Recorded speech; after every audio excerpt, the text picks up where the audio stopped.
శ్రావణమాసంలో ఏ రోజు ఏ దేవుడిని ఆరాధించాలి? దీనివల్ల కలిగే ప్రయోజనాలు ఏంటి? సోమవారం పరమేశ్వరునికి ఇష్టమైన బిల్వపత్రాలు, సమీ ఆకులు, పువ్వులు సమర్పించాలి. శివనామస్మరణ చేయాలి.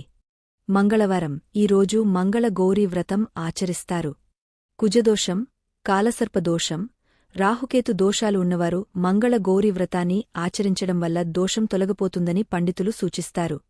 బుధ, గురువారాల్లో ఈరోజు విష్ణు సహస్రనామం పారాయణం చేయడం వల్ల మంచి జరుగుతుందని విష్ణు పురాణంలో ఉంది.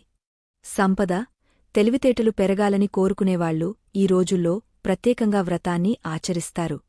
శుక్రవారం లక్ష్మీదేవికి పూజలు చేయడం వల్ల సంతానం, సౌభాగ్యం కలుగుతాయని అందుకే పెళ్లి అయిన ప్రతి స్త్రీ శుక్రవారం వరలక్ష్మి వ్రతాన్ని ఆచరిస్తుంది. శనివారం హిరణ్యకశిపుడిని నుంచి ప్రహ్లాదుడిని రక్షించేందుకు స్తంభం నుంచి ఉద్భవించిన నరసింహస్వామిని